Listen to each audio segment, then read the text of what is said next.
اور وہی ہے جس نے دو سمندر آپس میں ملا کر جاری کر دیے، یہ نہایت شیریں ہیں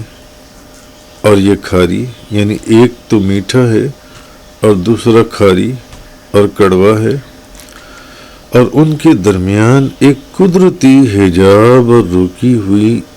آڑ ہے۔ یعنی فرمایا یہ جا رہا ہے کہ اللہ ہی ہے جس نے دو سمندروں کو ملا دیا، ان میں سے ایک کا پانی تو میٹھا ہے اور نہایت شیریں ہے سمندر کا پانی، اور دوسرے کا کھاری ہے اور نہایت تلخ ہے،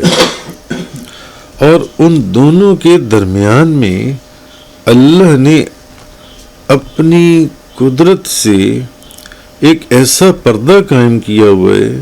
ایک ایسی آڑ بنا دی ہے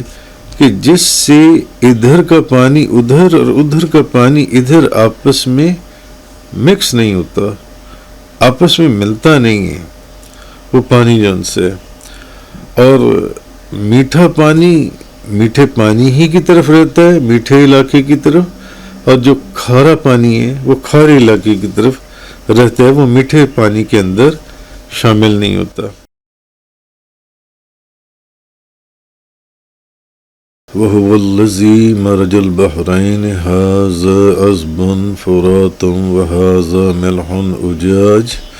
وَجَعَلَ بَيْنَهُمَا بَرْزَخًا وَحِجْرًا مَحْجُورًا، اور وہی ہے جس نے دو سمندر آپس میں ملا کر جاری کر دیے، یہ نہایت شیریں ہیں اور یہ کھاری، یعنی ایک تو میٹھا ہے اور دوسرا کھاری اور کڑوا ہے، اور ان کے درمیان ایک قدرتی حجاب اور رکی ہوئی آڑ ہے۔ یعنی فرمایا یہ جا رہا ہے کہ اللہ ہی ہے جس نے دو سمندروں کو ملا دیا، ان میں سے ایک کا پانی تو میٹھا ہے اور نہایت شیریں ہے سمندر کا پانی، اور دوسرے کا کھاری ہے اور نہایت تلخ ہے، اور ان دونوں کے درمیان میں اللہ نے اپنی قدرت سے ایک ایسا پردہ قائم کیا ہوا ہے، ایک ایسی آڑ بنا دی ہے کہ جس سے ادھر کا پانی ادھر اور ادھر کا پانی ادھر آپس میں مکس نہیں ہوتا، آپس میں ملتا نہیں ہے وہ پانی جو ان سے، اور میٹھا پانی میٹھے پانی ہی کی طرف رہتا ہے، میٹھے علاقے کی طرف، اور جو کھارا پانی ہے وہ کھارے علاقے کی طرف رہتا ہے، وہ میٹھے پانی کے اندر شامل نہیں ہوتا۔ اس کا ذائقہ اس کو تبدیل نہیں کرتا اور اس کا ذائقہ اس کو تبدیل نہیں کرتا، مگر سمندر بظاہر دیکھنے میں ایک ہے، مگر وہ دو سمندر ہیں، ایک کھاری ہے اور ایک میٹھا ہے جو ان سے، تو یعنی وہ آپس میں ایک دوسرے کے ذائقے کو بھی بدلتے نہیں ہیں جو ان سے، جیسے کہ دجلہ دریائے شور میں میلوں تک بہتا چلا جاتا ہے اور اس کے ذائقے میں کوئی تغیر نہیں آتا، یہ اللہ کی طرف سے یہ اس کی ایک شان الہی۔ تو قدرت خداوندی جو ہے اس کے اصل میں ایک اور حیران کن کرشمے کی طرف توجہ دلائی جا رہی ہے، جو ان سے متوجہ کیا جا رہا ہے کہ پانی دو قسم کے ہیں، میٹھا بھی ہے اور خوش ذائقہ بھی ہے، تلخ بھی ہے اور نمکین بھی ہے، لیکن ہر پانی اپنی اپنی جگہ پر قائم ہے، وہ دونوں پانی آپس میں ملتے نہیں ہیں، نہ ادھر کا پانی ادھر نہ ادھر کا پانی ادھر۔ دیکھنے میں وہ سمندر ہیں، اس میں جہاز بھی چل رہے ہیں، کشتیاں بھی چل رہی ہیں، کروز بھی چل رہے ہیں، فیریز بھی چل رہی ہیں، مگر پانی ادھر کا ادھر نہیں جو ان سے وہ شامل نہیں ہو رہا۔ تو ہر پانی اپنی اپنی جگہ پر قائم ہے، اور ان کو الگ رکھنے کے لیے قدرت نے کچھ ایسی رکاوٹیں قائم کی ہیں کہ وہ آپس میں مل نہ سکیں، کہ وہ رکاوٹیں نظر نہیں آتی۔ وہ اتنی غیر محسوس ہیں یا اتنی لطیف ہیں کہ وہ نظر نہیں آتی، تو وہ دیکھ کر انسان حیران ہوتا ہے۔ تو آپ نے ویسے بھی دیکھا ہوگا زمین میں بھی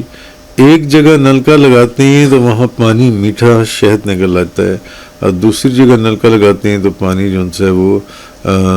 کھارا نکل آتا ہے۔ اور کبھی ایسا ہوتا ہے کہ دیوار کے اندر والا پانی میٹھا اور دیوار کے باہر اگر آپ وہ بور کروائیں تو وہ پانی کھارا ہوتا ہے جو ان سے، ایسے بھی کئی دفعہ دیکھا گیا۔ اور تو کہنے کا مقصد یہ ہے کہ یہ جو سارا نظام ہے تو یہ کس طریقے سے، اور اس سے بھی حیران کن بات یہ ہے کہ سمندر میں جب مد و جزر ہوتا ہے تو سمندر کے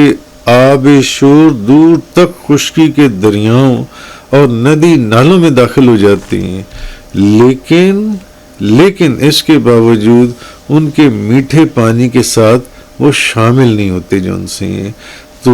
وہی یعنی پانی کی کیفیت ویسے کی ویسی رہتی ہے، اور ان دریاؤں کا میٹھا پانی حسب سابق جو ہے وہ رواں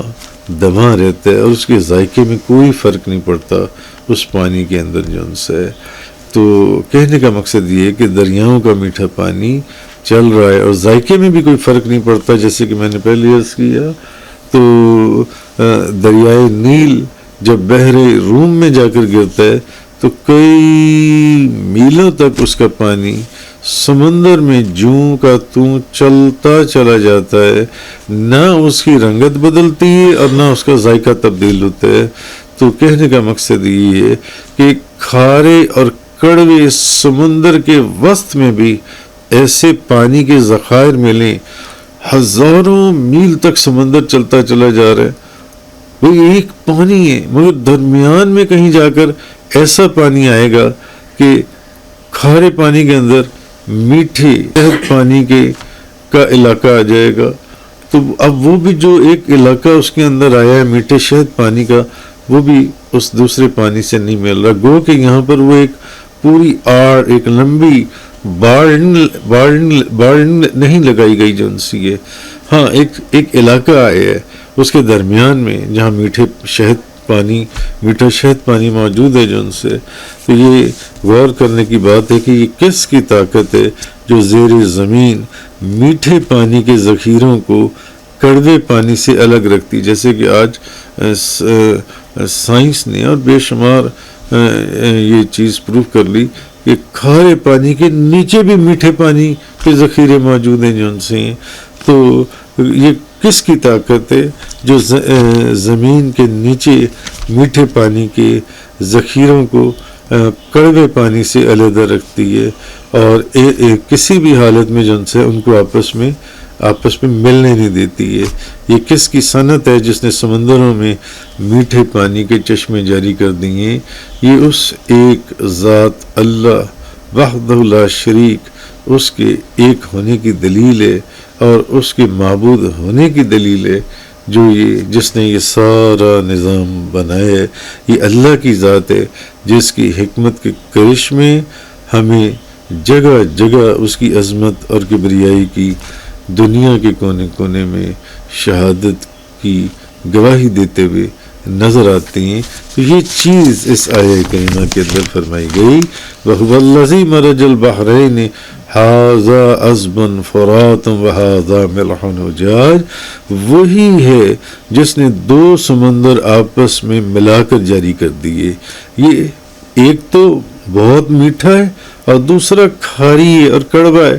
اور وَجَعَلَ بَيْنَهُمَا بَرْزَخًا وَحِجْرًا مَحْجُورًا، اور ان کے درمیان ایک قدرتی حجاب اور روکی ہوئی آڑ ہے۔ وَآخِرُ الدَّعْوَانَا أَنِ الْحَمْدُ لِلَّهِ رَبِّ الْعَالَمِينَ۔ تفسیر قرآن کا یہ لیکچر انگلش میں سننے کے لیے براہ کرم ڈسکرپشن میں موجود لنک پر کلک کریں۔